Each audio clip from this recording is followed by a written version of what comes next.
Om Tava Kathamritam Tapta Jeevanam Kavibhiridhitam Kalmashapaham Shravanamangalam Srimadatam Bhuvignantiye Bhurida Janaha.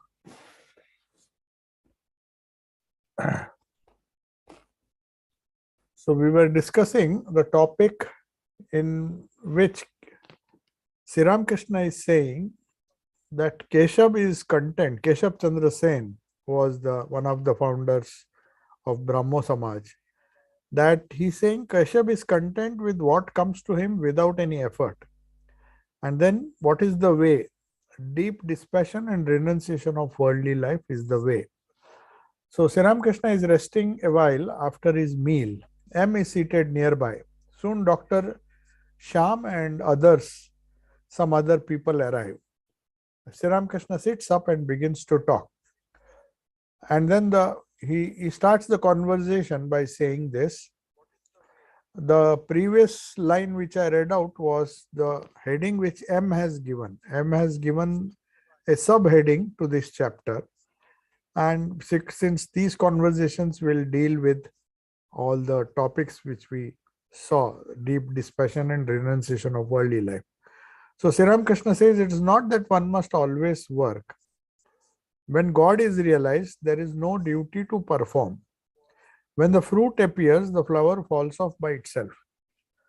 So people normally ask, what is the criteria where we can give up our duties and lead a life of exclusively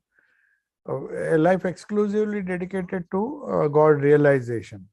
I mean, not that you don't have to do work, but the thing is, for people who live in the world, for them, there are certain obligatory duties known as Nitya Karma.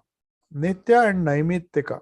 Naimittika Karma are special karmas which were enjoined by the Vedas in those days, and people sincerely followed them. But there are certain things like Nitya Karma, Gayatri, Sandhya Vandana, and all those things people used to do. So naturally, people who were influenced by Western way of thinking were slowly giving up those things. And whoever was doing was had some doubts whether they should still be continued. So Sri Ramakrishna says, when it's not that all have to do this kind of karma, nitya or naimittika karma. That means when the fruit appears, the flower, you don't have to pluck out the flower falls out by itself. So Gayatri, Sandhya, Gayatri and all those things which are obligatory in the beginning, which were considered to be obligatory in the beginning, as the sadhaka advances, it just falls off. Then that famous quote of his, which everybody quotes, Sandhya ends in Gayatri and then Gayatri ends in Om. So Sandhya ends in Gayatri, the recitation, it is a Vedic mantra. Everybody knows what the Vedic mantra Gayatri means. The may we meditate on the effulgent light of the Lord, or him, the Son who is worshipful, and who let him enlighten our minds, or let him enlighten our buddhi. That is the idea. Dhiyo yona prachodayata. But he says, after a certain stage, God realization, when you are approaching God realization, then some sandhya and other things fall off. In the sense, you don't need it any longer. It's even enough if you wind up your sandhya vandana with just Gayatri. Gayatri is supposed to be recited after doing the sandhya vandana or in the midst of that. But you don't need to do those rituals like sandhya vandana. When you are sufficiently advanced, Gayatri is enough. And continuously meditating on Gayatri gives you the capacity or makes you eligible to just repeat Om, and Gayatri ends in Omkar. So you don't even have to chant the Gayatri mantra, just repeating Om is enough. So how long are these such duties as Sandhya? Sri Ramakrishna himself is asking.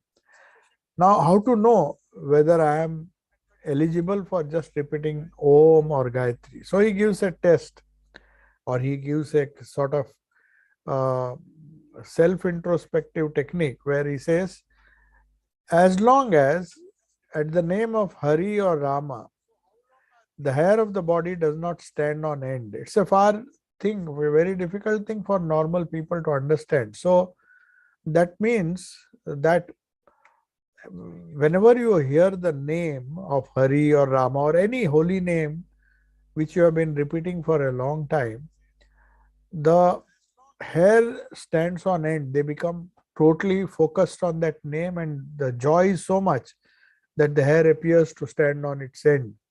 The hair of the entire body, not just. So that is one sign. The other sign is tears of joy flow. Now, tears, says Sri Ramakrishna himself, who was very good in physiology, used to say that how to distinguish between tears of sorrow and tears of joy. He says when the tears come from the side in which the nose is there. I mean, eyes have two corners, the two sides. One is towards the ear and one is towards the nose. So normally tears, when they come out of sorrow, they come from near the nose.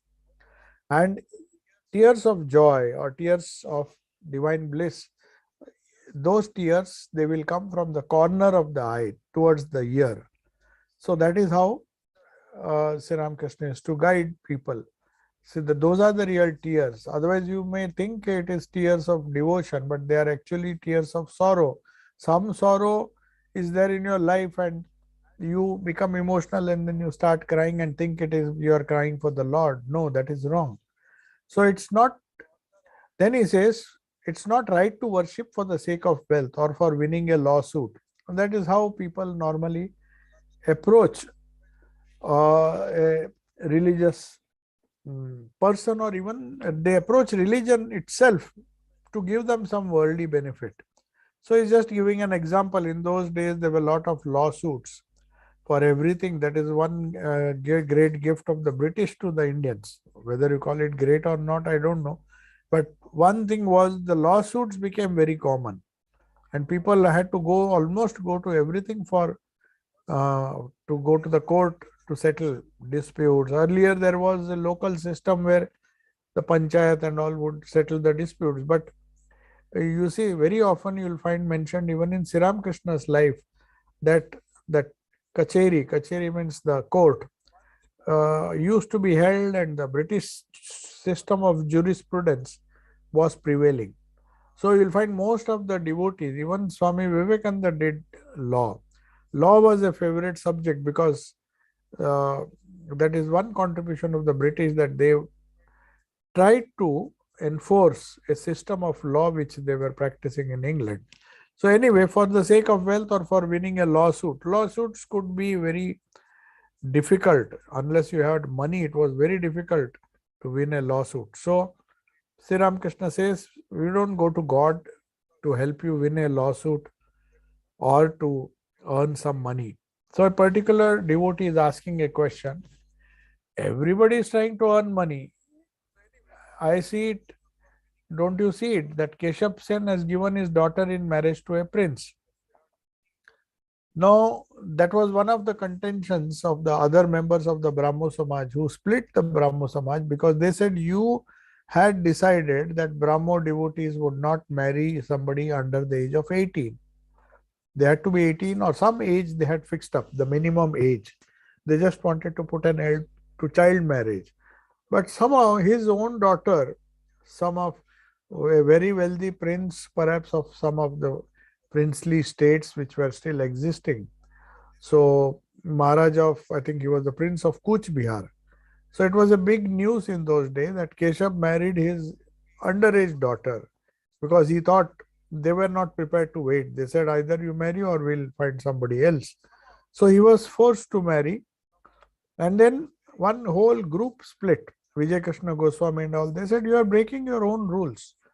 So that is why, but Sri Ramakrishna still seems to be supporting him, because you see, it's not that he was partial towards Keshav, but his idea was what really matters is how dedicated, how spiritual you are. There are certain things you can't mix politics, religion, politics with religion, or with spirituality, and all the other aspects.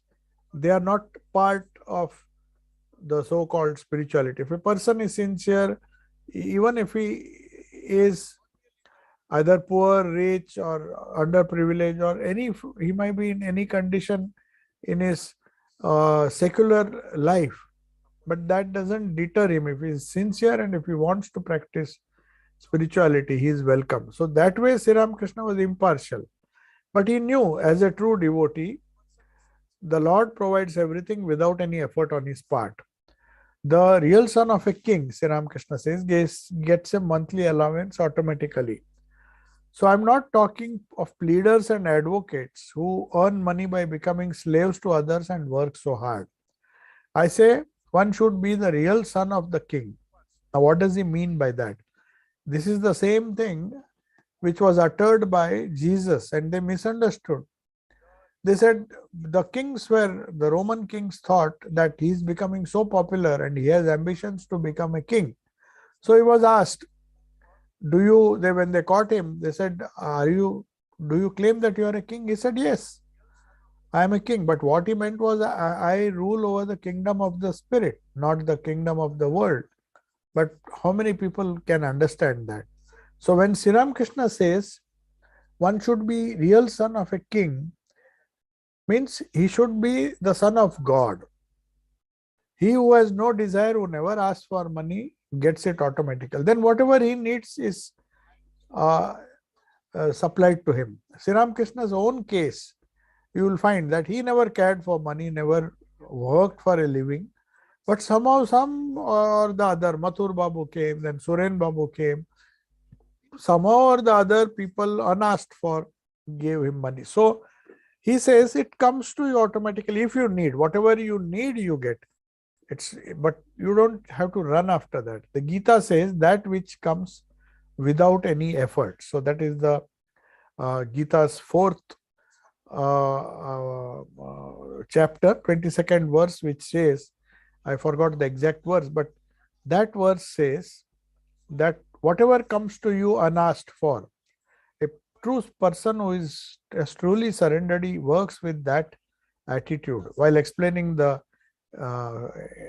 attitude of Karma Yoga with respect to, when you worship, try to do Karma Yoga with a personal God in mind, then you surrender your will to the Lord, and then you depend on whatever you get unasked for. That is the attitude of a person who has become Sharanagata, one who has Sharanagati. He believes that whatever the Lord decides or whatever the Lord wills will happen. I don't have to worry, and it really happens if you fully depend on the Lord, as it happened in the case of Sri Ramakrishna. Whatever he actually needed, he didn't bother to acquire it himself, but somebody or the other is to come and supply those needs. And his needs were minimum. He would refuse to hoard any money. When Lakshmi Narayan Marwadi said, why are you taking so much risk? You don't have any money for your maintenance. You may fall sick. So I would like to make an endowment of 10,000 rupees in your name. That was the offer Lakshmi Narayan Marwadi gave to Sri Ramakrishna. So he just took a big stick and tried to beat him. He said, what? You are asking me to hoard money. So he could not hoard money, but whatever was necessary, true to the words of the Gita, that which comes without any effort. For a devotee or for a sincere person, a devotee who has surrendered to the will of the Lord sees to it that he gets yoga and kshema. Yoga kshemam vahamyam. Ananyas chintayanto ma ye jana paryupasate tesham nityabhiyuktanam yoga kshemam vahamyam. Ananya means without bothering about self-effort, or maybe without bothering about anything, without thinking of anything, any ways and means to fend for oneself. If one Ananyas Chintayantoma Ye Jana, when those devotees Paryupasate worship me with full devotion, Tesham Nitya Abhiyuktanam. Tesham means to those people, or of those people who are totally Nitya Yukta, totally attached to me or devoted to me, I take care of their yoga and kshema. Yoga in this sense, it does not mean spiritual pursuits. Yoga means to acquire what you don't have. That is, in that sense, yoga is used here. Kshema means what you already have. So your needs may be few, but there are certain things which you may need. So that is yoga. So you get that, and plus whatever you have, that the Lord preserves or protects. So I protect, for to a person who is devoted to me, I take care of both. Whatever he doesn't have, I supply him with that. Whatever he has, I protect it and see that it is not taken away from him. So that is what the Lord has promised in the Gita. And Sri Ramakrishna says, but for that, you have to be satisfied with whatever comes without any effort. Then he says a real Brahmin, that is the definition of Brahmin in those days, or in the real sense of the term, is he who has no desire. He accepts food even from a dome. Dome means normally they belong to a low caste. They do the cremation and other rituals. So in those days, society was considering them to be untouchables. So even then, if you totally depend on the Lord, a dome may come and give you some food. You have to accept it. You can't say that I'll eat only from Brahmins and all those things. So he is a real Brahmin, not one who is born a Brahmin by caste. So he doesn't have any desire, he will eat everything. So also you see in the life of Buddha, he had no choice. People sometimes are surprised to know that Buddha ate anything. No item was prohibited, because he says beggars don't have choice. We live, we are mendicants, we have to beg, and whatever comes unasked for. That is the real idea behind Madhukari, or accepting. And he says, if somebody gives me vegetarian food, fine. If somebody gives whatever he gives, if it is a thing that can be eaten, I accept it. So that is the attitude. So a particular devotee now is asking, how should a householder lead his life? Now, this is a very oft asked question. Many householders used to come and ask. Sri Ramakrishna would more or less give the same answer, but examples he used are different. When M asked him, he gave a different answer, but the essence is the same. One is live without attachment and love the Lord. Abhyasa and Vairagya. It's very simple, but the same thing, yet different ways of explaining. He says the householder must live like a mud fish. Now we explained last time also that a mud fish is a fish which may swim in the muddy waters, but the mud does not stick to its body. So also he must develop love for Lord by meditating on him in a solitary place away from home. So first you have to acquire love for God. Then he can then live with anybody, with his family, without attachment to it. He lives in the mud. Sri Ramakrishna is not saying that the world may be a mud, but if it doesn't cling to you, you can live. The other example, famous example he gave was of a boat. He says boat can float on water, but the water should not fill the boat and drown it.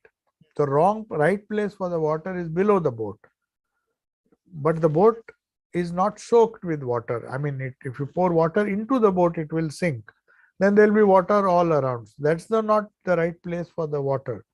So also, the mud, there's no harm if the mud touches the mud fish. But as soon as it chooses to, the mud slides away from its body.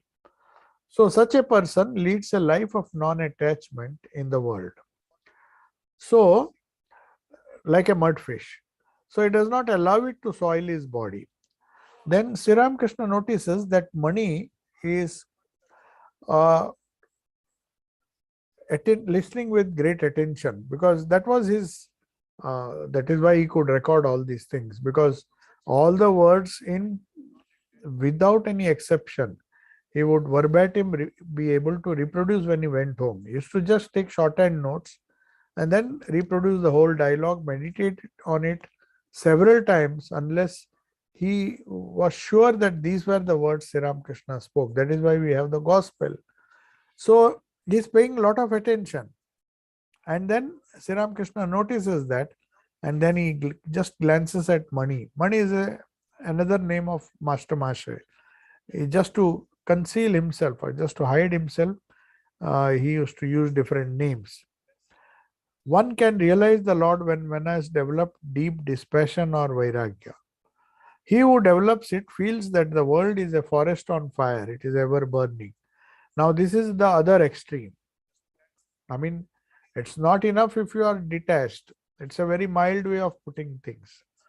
But as Shankaracharya tells in his Vivek Chudamani, he gives an example that not only the world is a forest on fire, but the example that is given in Vedanta, in the text on Vedanta, is that your hair, long hair, in those days, even men had long hair. So if suppose somebody uh, puts a fire to your hair, then you will be running here and there just to douse it. If you can't do it with the hand, you'll try to search for water and or some blanket and try to. So that is the condition one should feel. He should feel that the world is literally like a forest full of fire and my head is burning, my hair is burning. But here he says, he feels that the world is a forest on fire, it is ever burning. He looks at his wife and son as a death well. A death well means a well in which if you enter or jump, you are gone. When one has such dispassion, one leaves one's home.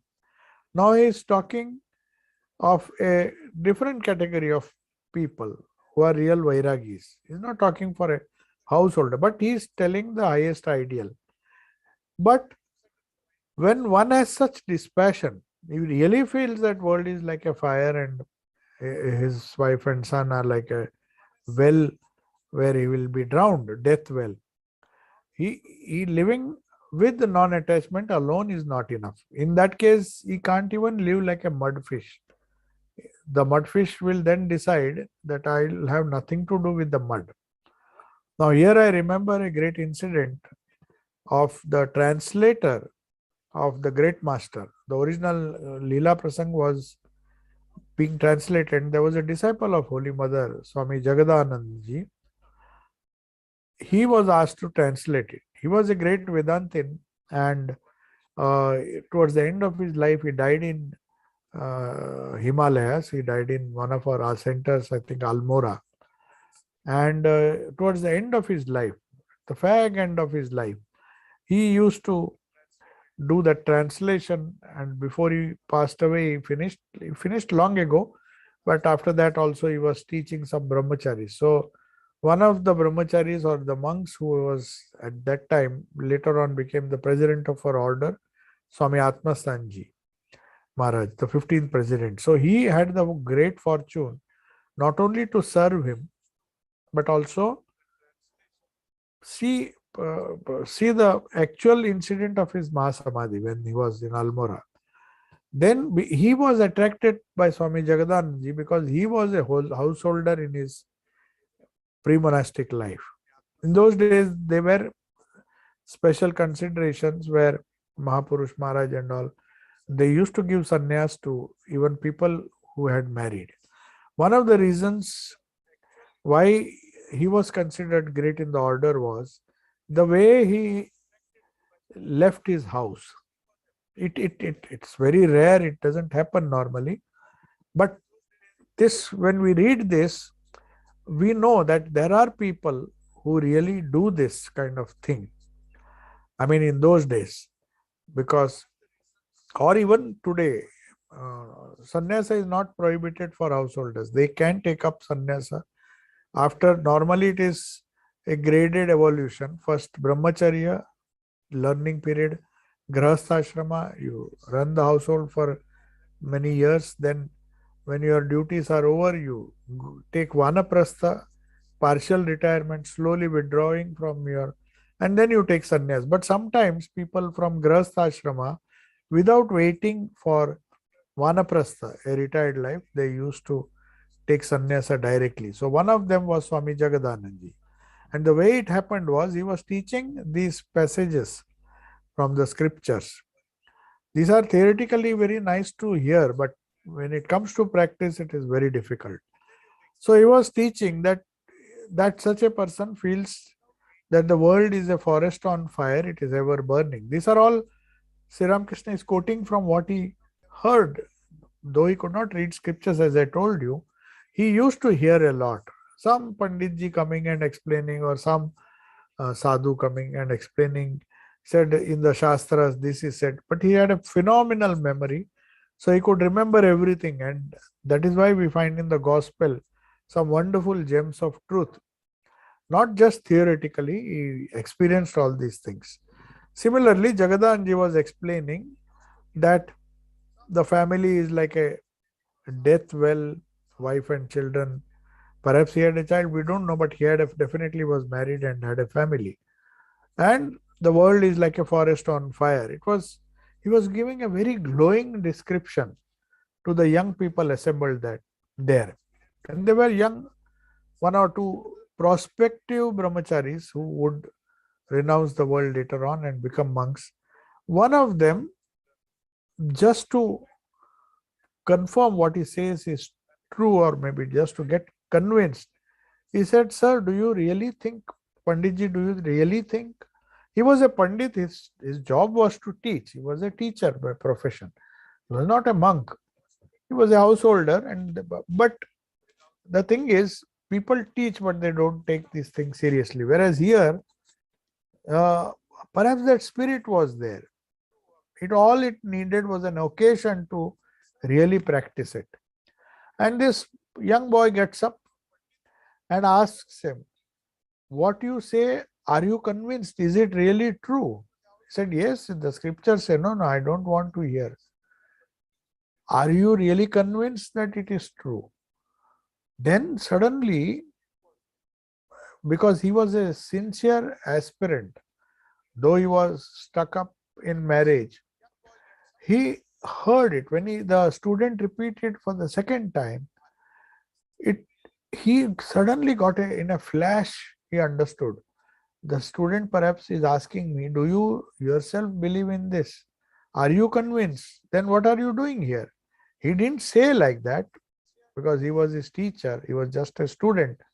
But the student was so eager to renounce the world. And if he says, "If it is really, if I feel like this, then will I for a single moment live at home?" So when he asked that, Swami Jagadananda, immediately, he became Swami later on, much later, he suddenly looked at that boy, and immediately, even without informing anybody, just left that meeting, left that satsang. And Atmastanji was there as a student. He saw this. He said, "We were so much impressed." Of course, what happened to that boy, I don't know. He might have joined, or he might have gone to the Himalayas and become a monk. But whatever happened to him, at least the teacher got Vairagya, and he said, "Yes, that is true. The boy is true. So what am I doing? I should go away." So he went and then joined the order. Later on, he got sannyas from Diksha from Holy Mother, and he became Swami Jagadananda. So Sri Ramakrishna, when he says that there will be some examples based on which the Shastras have been written and people explain. That's why he says, for such people, living with non-attachment like a mudfish is not okay.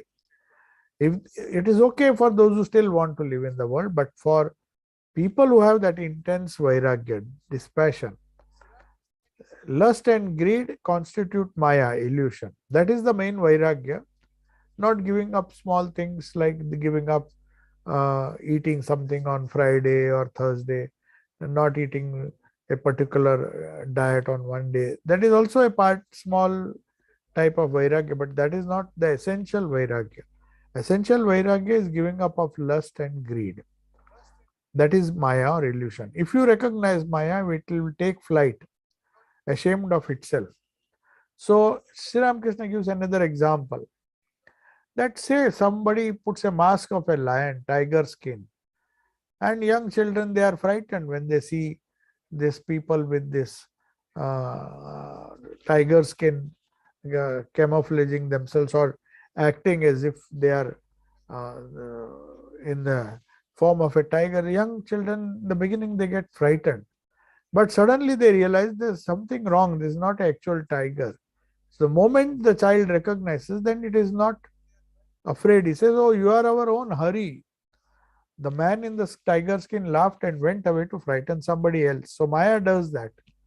As long as you get frightened, if you don't recognize the power of Maya that is deluding us, if we don't recognize, so long we'll have fright, we have fear, we have all the problems associated with the worldly life. But the moment we recognize, people will be fearless, and then the Maya will not no longer trouble you. So also he says, uh, all women are forms of Shakti, the divine energy. It is Adya Shakti, the primordial power that has become a woman and appears to us in the form of women. So Adhyatma Ramayana says, Narada and other saints sang the praises of Rama, saying that, O Rama, you are the forms of all men, and all the forms of women are manifestations of Sita. You are Indra, Sita is Indrani. You are Shiva, Sita is Shivani. You are an aspect of man and Sita of a woman. What more can I say? Where there is a male, you are that, and where there is a female, it is Sita. Is telling it to a male devotee. So that is the attitude where the gender differences, they are supposed to vanish, because both are parts of the same reality, because it has uh, a male is associated with the aspect of godhood known as Shiva or the Purusha, and the aspect of women is associated with Prakriti, or that is the idea behind the Tantras. So that is the idea, Tantras or even Sankhya philosophy. If you see, the feminine is always the creative aspect, because the mother gives birth to the children, to her child. But everywhere it is seen, it is the female of the species which give rise to birth. So she creates this universe, the divine mother, and which is not separate from Brahman or consciousness. It's the consciousness, light of consciousness, that percolates through the so-called creation, whether it is inanimate or animate. So that is the idea behind the entire philosophy, and that is how the gender differences vanish through a spiritual insight. Not that you want equality. Equality can never happen. That is the idea. But we believe in accepting diversity, accepting Prakriti, accepting Purusha, but at the same time, we know that everything as its substratum, the pure Brahman, which is beyond all gender. Now, the next topic is renunciation and prarabdha. What does prarabdha uh, do? So he says, one cannot renounce by mere wish. Now, that is another aspect now Thakur is discussing, that he has to consider what the prarabdha he is born with, the karmashaya that one is born, and the samskaras of past life. A yogi said to a king, please come and sit with me and meditate on Bhagwan. The king said, Master, I will not be able to do for long. I still have a desire for sense enjoyments. If I stay in this forest, I might even create a kingdom here. I still have the desire for sense enjoyments. Means what he was saying, that if one is not prepared, that's why many times when people go to isolated places where there is a lot of silence and some kind of uh, away from the maddening crowd of people, they think they will have peace there.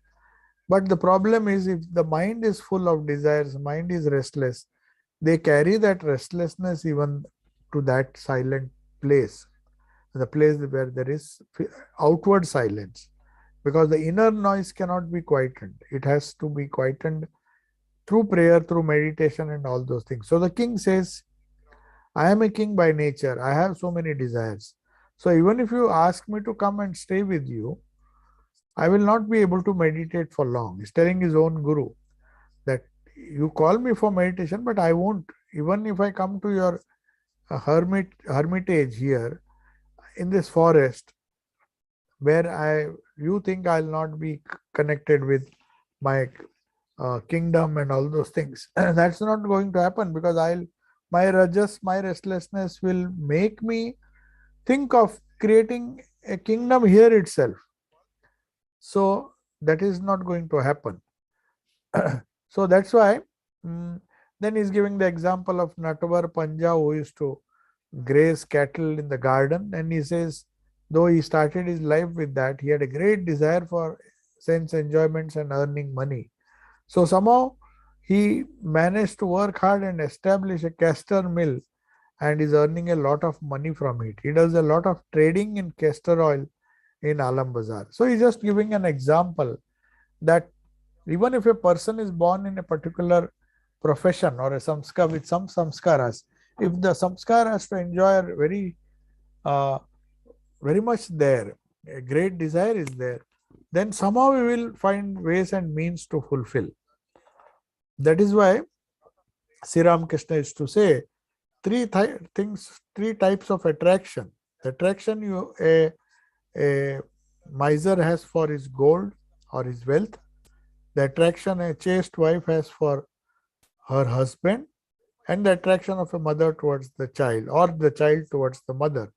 If all these three attractions, which are very strong human attractions, if those attractions are combined and directed to God, then only God will be realized. Means it requires a superhuman type of attachment. It's not just enough to detach from the world. There should be a corresponding attachment to. You can't attach. The nature of the mind is to attach to something. That's the wonderful psychology the Yoga Shastra tells us. Mind is like something like a magnet. It will go and stick wherever it finds iron. So if you have a mind, since it has to be attached to something, let it be attached to God.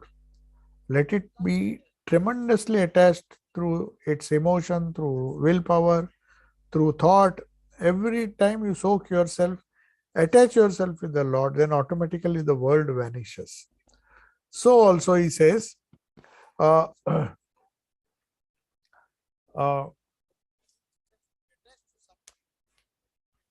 yeah, next we will come to, I think we discussed till this. Sri Ramakrishna now is talking about idol worship, because that was a very important theme in those days. It was criticized by everybody. Every reformer came and criticized people who are innocently worshipping their images in different temples and getting a lot of benefit out of that.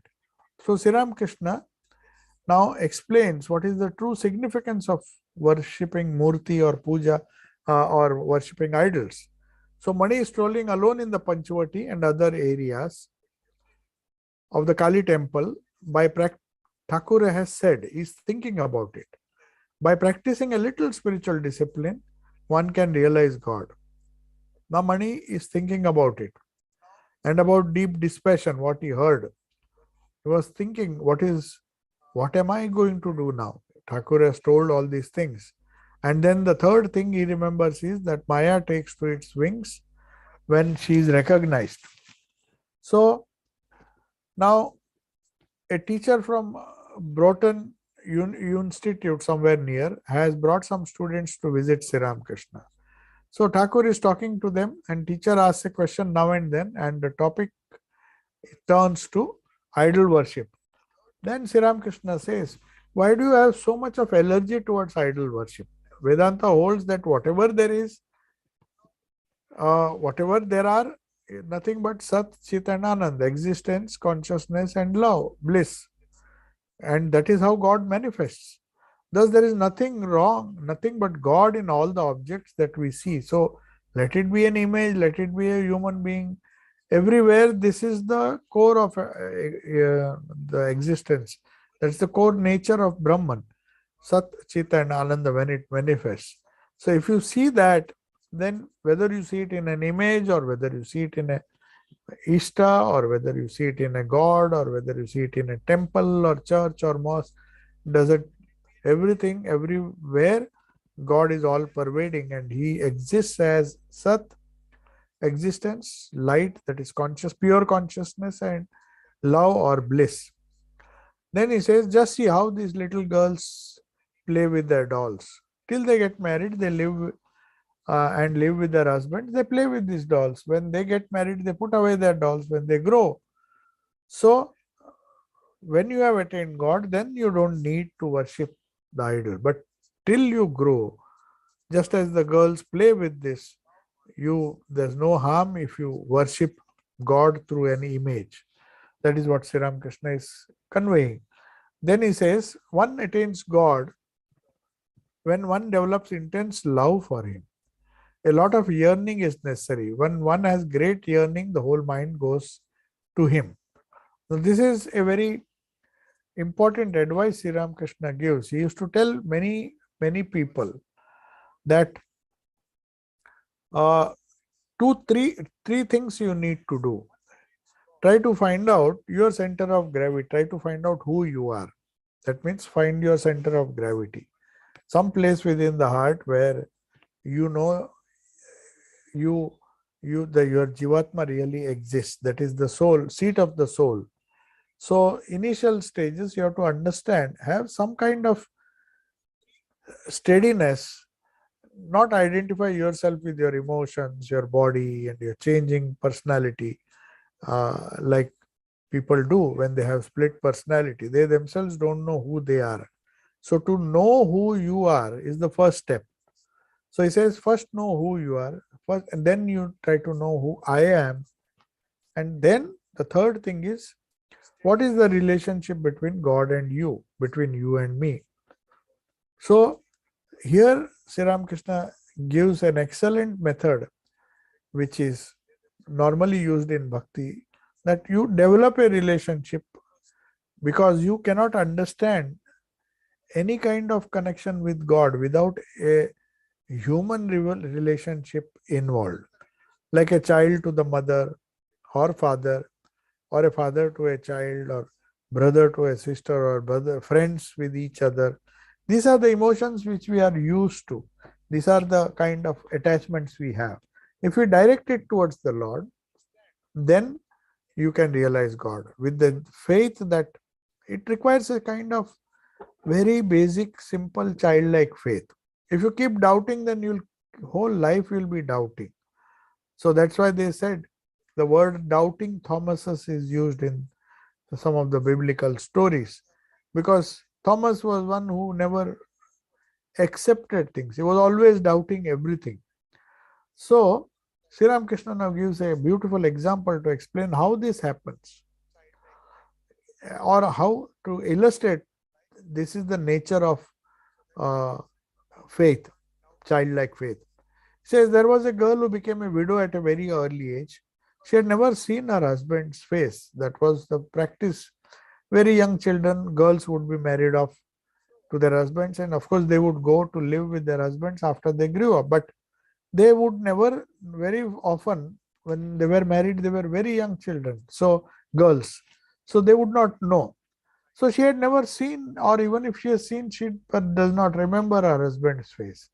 Seeing the husbands of other girls, she asked her father one day, "Father, where is my husband?" Because everybody said, "Oh, this is husband." Her father replied, "Govinda, or the Lord, is your husband. If you call him, you will see him." Hearing this, the girl was so young, childlike, and with so much of faith. She goes to her room and shutting the door, she says, "Where is my Govinda?" She begins to cry, and, "Please come, let me see you. Why don't you come?" Hearing the cries of the little girl, Bhagavan could not hold himself back. He appeared before the girl. Such a childlike faith is needed, such as the yearning of a child to see its mother. Such longing heralds the dawn. It is followed by sunrise. One sees the Lord after such intense longing. Then there's famous story of Jatila is there, where he was very much afraid to go into the forest because he had to pass through the forest to reach his school.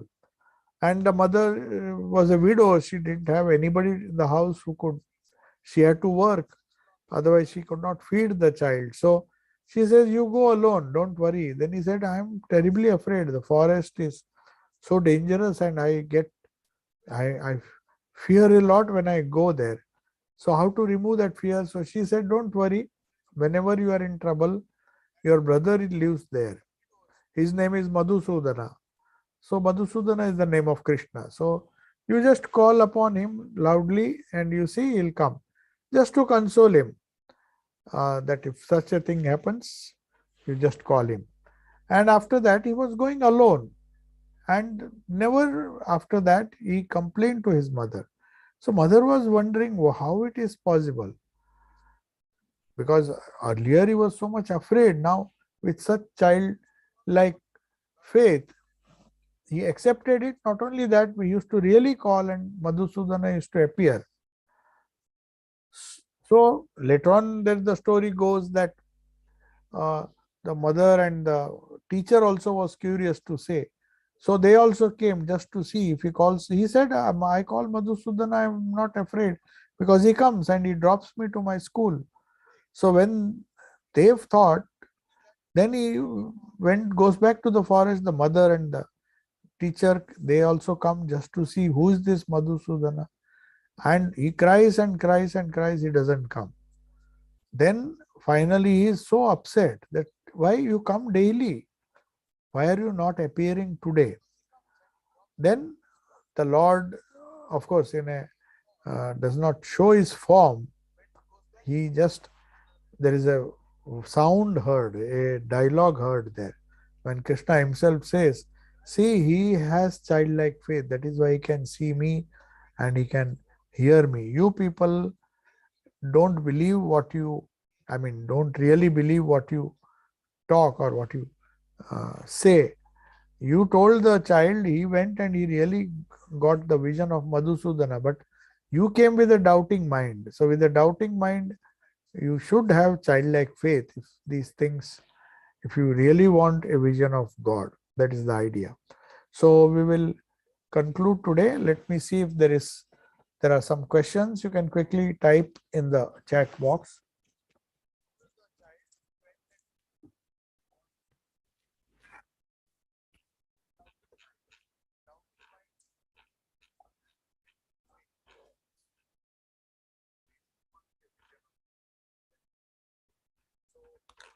Yeah, there is another story till you type the question. There is another small child, Sri Ramakrishna. These things have been converted into, they come in the book known as Tales and Parables of Sri Ramakrishna. They express some great ideas of the scriptures and our shastras through such wonderful parables. Another parable was a father of a very innocent young boy wanted to go out. He was a Brahmin, so naturally there would be puja and offering to the Lord Krishna and Bhagwan to the Lord before they ate. So he said, "Why don't you do puja? So do your daily offering just as I used to do." He had observed his father trying to offer and that there is prasad. So very systematically he also started doing it. But the first day he did it, he saw and he was waiting for the Lord to accept the prasad. So he said, "Why don't you eat?" Now he was not aware that the Lord doesn't take anything. So he just went on crying, and then finally the Lord appeared because of his devotion. That is how the story goes. And he took the whole thing which was offered as prasad. When he came, his father's friends and his mother and all, they were all waiting outside so that after he comes back from the puja, they'll get all the prasad. But there was no prasad at all. And seeing that, when he said, his father was very angry. "How do you say that?" So he was surprised because he said, "How is it possible? I had just asked him to feed it. He took it literally." But then finally, the uh, Lord had to, when they became speechless, and what are you saying? The boy said, the Bhagwan has eaten the food, because he really appeared. They all went to the shrine and were speechless with wonder when they really saw that the food had all uh, vanished.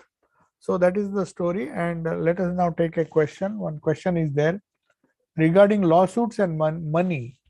Didn't organized uh, did not organized bureaucratize the religions themselves push people towards materialism through excessive ritualism and by giving a terrible example by accumulating riches and properties? Yes, that is what everybody believes, that the moment you try to regimentalize these great ideals, no doubt a little bit of organization may be necessary, but the organization also should have a limited role. They should not dictate to people how things should be. They have to tell, they should be institutions which just spread ideas and then leave people to their own fate to do. There should not be a craze, or there should not be too much effort to force people to accept ideas. For even development of science, we need organizations. But the knowledge has to be given, and once it is given, it should be allowed to creatively grow. So also religious ideas can be given. Organizations' main purpose is to have an atmosphere where these ideas, it's like establishing schools. There should be some place where you organize and in a proper way and share knowledge with the students. But beyond that, you should not force them, force your will on them, saying how you should be using that knowledge. That much freedom should be given. So organizations, if they insist on taking control of everybody and telling them what not to do, what even the silly rituals and all those things, which may not really help. If it helps, it is okay, but many times it is found that our ideas are forced. People try to force. What we believe in is what you should also believe in, and then only you will get salvation. Or that is true with all organizations who insist upon that. So excessive rituals, if meaningless rituals, can lead to frustration. They won't lead to the goal. So lawsuits and money and all those things, they are also the necessary, I mean not necessary, the evils of worldliness. When worldliness is there, these lawsuits are necessary. If a person doesn't trust, then he has to go to the court to get his right, if people don't oblige.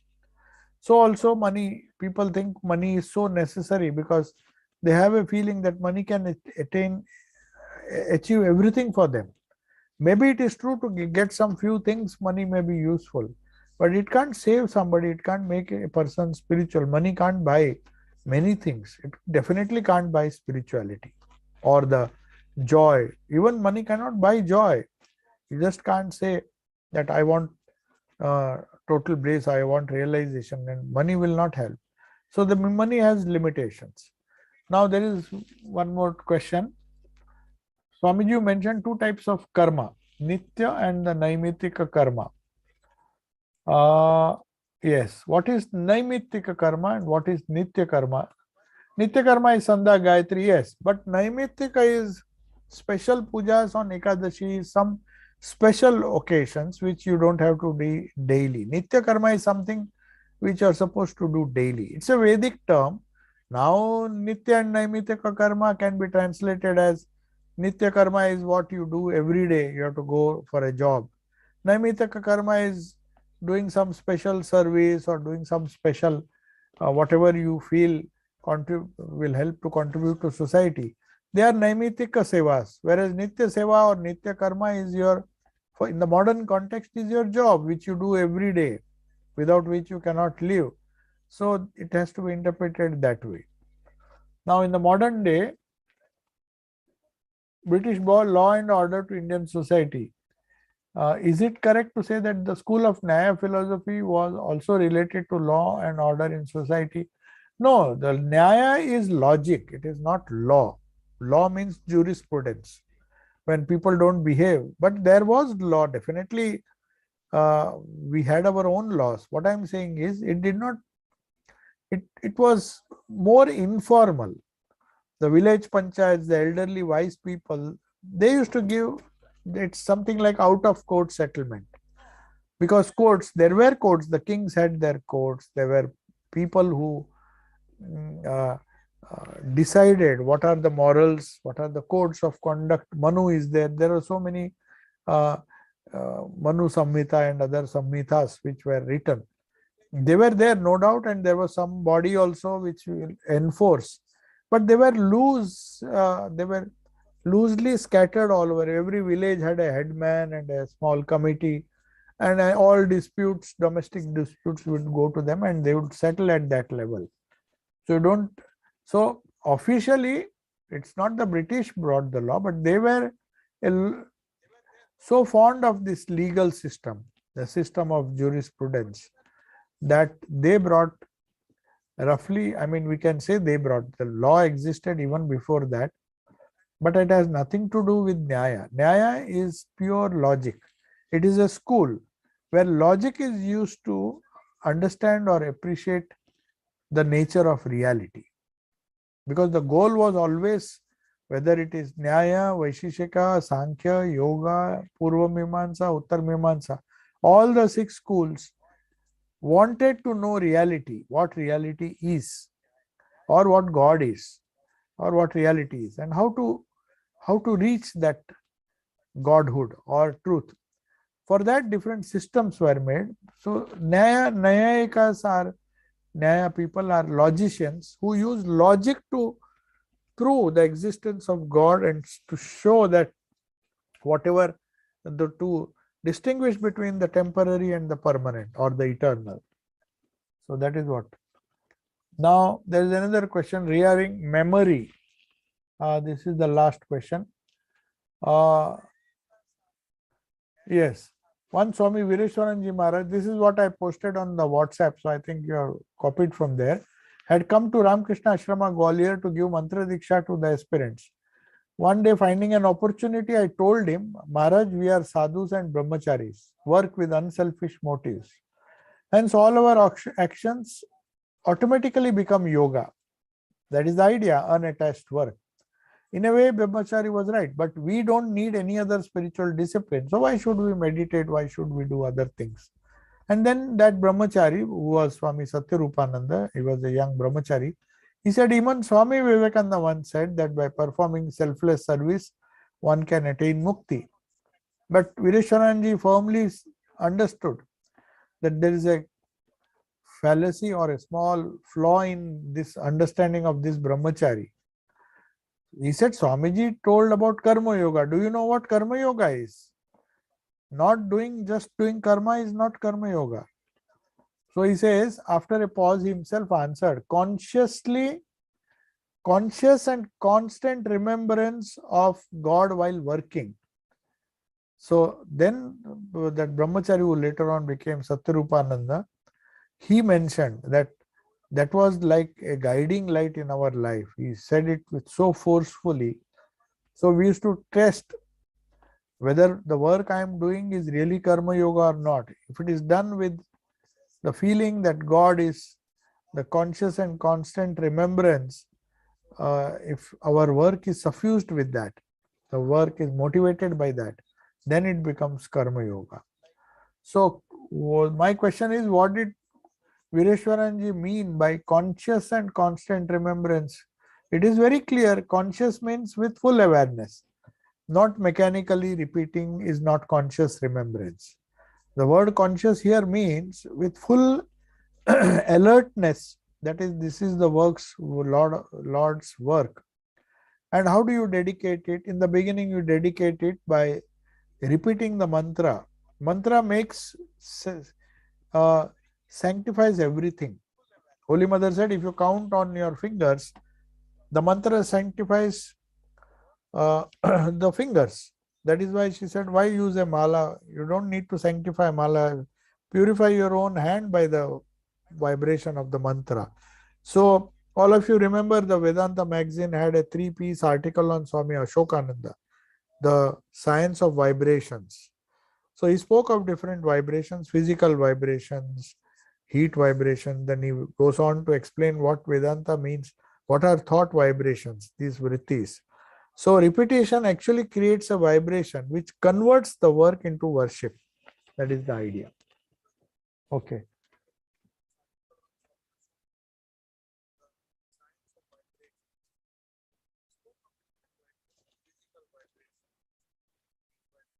Then,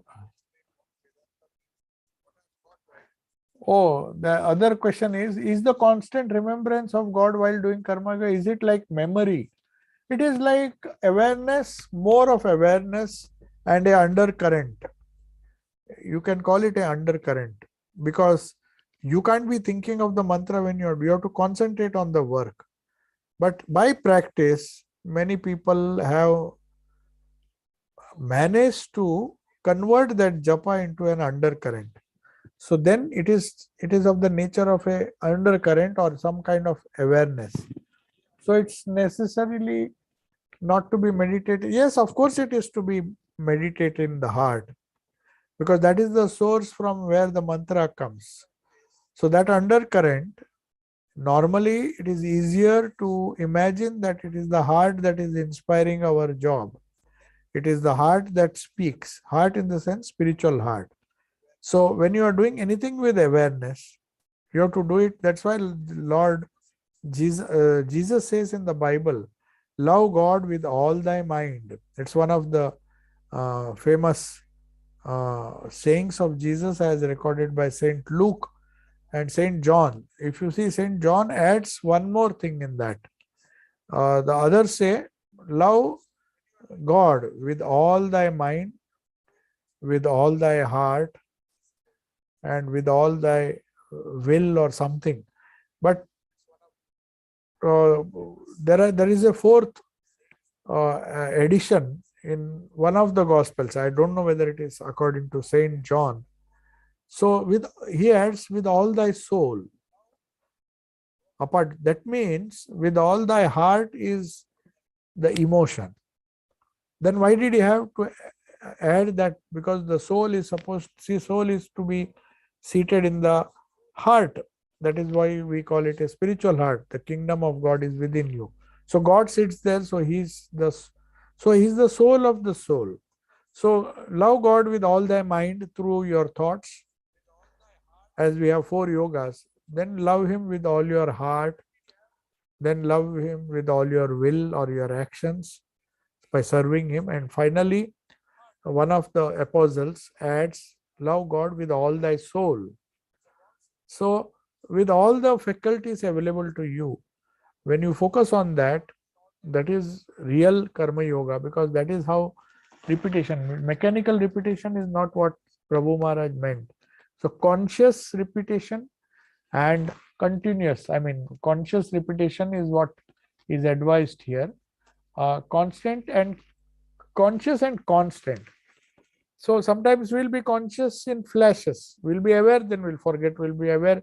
But if it is continuous like an undercurrent, then the chances are that your entire work does not produce karmashaya, produce samskaras. It in fact negates the old samskaras. That is what how Patanjali explains. The repetition of the name, any repetition or vrittis, when it is done with positive emotions or positive kleshas which counter the negative kleshas, they result in good samskaras which ultimately nullify or cancel your karmashaya. That is the idea. That is the idea behind karma yoga. So I'll take your leave. Om Shanti Shanti Shanti Harihi Om Tat Sat. Sri Ramakrishna Arpanamastu.